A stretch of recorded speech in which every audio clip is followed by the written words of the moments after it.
A Hunter in Teyvat, Chapter 1, Fan Fiction, by Azazyel. Please like and subscribe to this YouTube channel for listening and patreon.com/Azazyel to read all of his stories.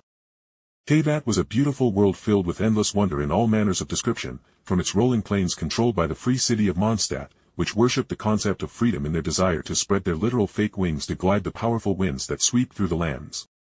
Then there are the lands of Liyue, and their mountains stood tall, proud immortal monuments alongside the stone forest, that, together with the open plains and lively rivers, make up Liyue's bountiful landscape alongside the economic center of the world with its great port. Last, of the countries that I knew of was the mysterious land of Inazuma, an isolated archipelago far east of Teyvat, that was overcome with endless thunderstorms, and as you set foot on the islands of red maple and cherry blossoms, the winding shores and towering cliffs, and in forests and mountains full of secrets, lay the god who was obsessed with immortality and controlling her domain strictly to the point of killing or ripping away the powers of anyone on her island chain. I was violently yanked out of the surf and began coughing, as not only was my assailant attempting to strangle me via my coat, but I also got a mouthful of salt water that made me gag at its strong flavor, having never been to the ocean before. Paimon thinks he may need mouth-to-mouth resuscitation. Or you can let him drown on the water, I guess. I heard a slightly squeaky voice speak out. I had no interest in some dude trying to shove his air into my lungs, so with my eyes still closed from the sea water stinging my eyes, I pushed away the dainty hands that hesitantly wrapped around my jaw. I rolled over away from the source of the voice, I punched my sternum, and I gagged as a spray of water, no more than a couple of tablespoons, was shot out of my lungs, and I was finally able to breathe, albeit heavily. Finally, being able to breathe, I heard the same squeaky voice call out, and I almost threw a handful of sand in the direction of the voice. Holy moly, he is alive. Then a small pause rang out as I could feel the voice companion deadpan from the awkward silence as I rubbed my eyes clear of the stinging salt. Then Paimon thinks we should leave lest he asks for more help. I thank you for the help. But where are? I asked as I finally opened my eyes and drawled off as I recognized the sight in front of me. The most memorable of the sights in front of me was the sight of Paimon, a floating toddler-sized humanoid being with white hair and clothes anointed with stars. Then there was Lumen, a woman wearing an ornate, primarily white outfit with a number of ornaments that covered up her body's shape but still left her smooth legs bare. Lumen cocked her head noticing me drawl off, and she tilted her head slightly in concern. "Are you all right?" she asked quietly, and I nodded as my head was bursting at the seams, seeing all the little details in the characters showing this wasn't a joke, disregarding Paimon's flying around, just Lumen's clothes with glowing gems showed this was certainly not my world. Not to mention, I lived in the Midwest of America, basically as far as I could be from the ocean as possible. I for a moment considered breaking into hysterics and just telling Lumen all the bullshit that was in her way. But I took a deep breath and stowed my thoughts away as I shakily stood up. I seemed to have met a mishap as I was asleep. "If you don't mind, I would like to get back to Mondstadt," I said as I stood up and took in my clothes and froze as I realized I had no such clothes in my life. I was wearing a mix of suit and military uniform colored primarily white with blue highlights, and more importantly was the large saber hanging off my waist.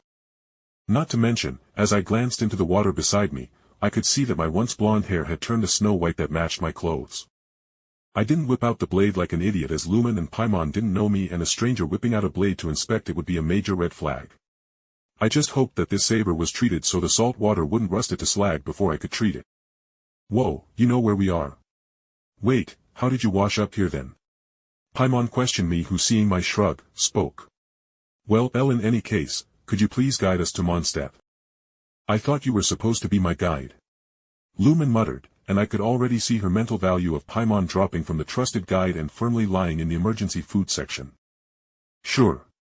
Most of Teyvat's major cities have roads or paths straight to them," I said, pointing at the blatantly large path breaking the tree line surrounding the beach we were at. "If we use this smaller game trail, it will lead to the major road that leads straight to Mondstadt after we cross a couple of hills." Lumen nodded and sent a look at the sheepish form of Paimon, who just flew ahead of us, crying out, "Well, let's go. I can already smell the food waiting for us."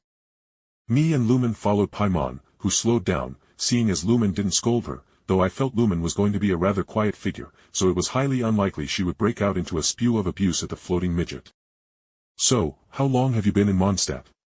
Paimon asked me excitedly, and I could only shake my head as I had never physically been there in my life. I am a bit of a scholar, and although I haven't physically been to Mondstadt, I do know a good deal about Teyvat in general. I was speaking the truth, as although I beat Inazuma's section of the game and did all the side story stuff, I knew little of the lands not explicitly shown in the game. Plus, saying I was a scholar would give me the perfect excuse for knowing bits of trivia that I could dispense at times. Well, Paimon will be the judge of that, she said haughtily as she planned to break out a series of trivial questions, but before she could do that, a weird thrumming noise rang out as we entered the forest. Oh no, slimes! Paimon cried out, and we were surrounded by a solid dozen of wind-based slimes.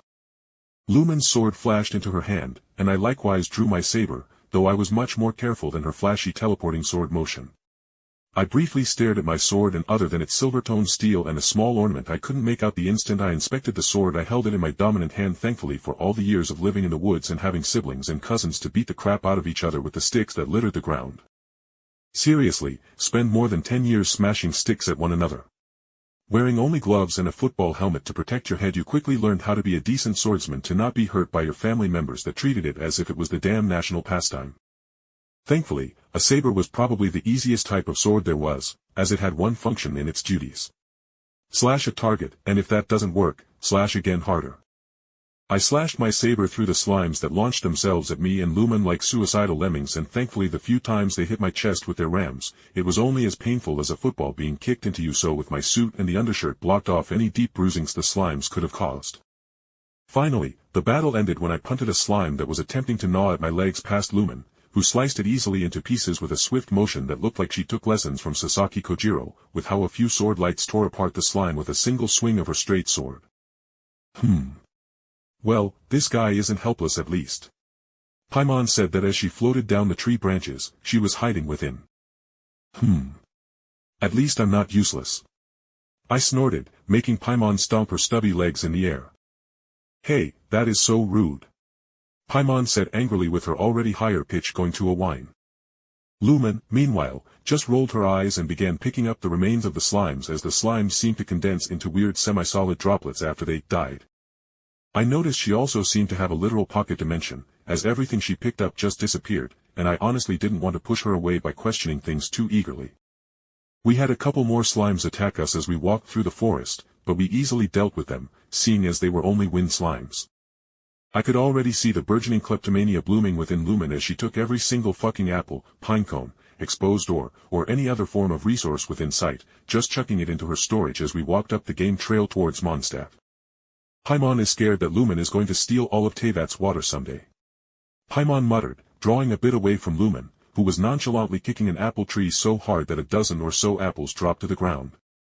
Before I could reply and confirm that Lumen likely wouldn't steal the salt water as she couldn't drink or do anything with it, a large maelstrom of wind engulfed us as something ahead landed heavily on the ground. Let's go check it out, Paimon said excitedly, and we all nodded, jogging ahead up the game path as we walked around a corner. Even if I knew it was coming, the sight still boggled my mind. A large, beautiful dragon was crouched upon the ground, puffing heavily, and I just noticed a short figure standing next to the large dragon wearing white tights under his green shorts and a shirt that was primarily brown on the bottom half and white on top with a number of ornaments.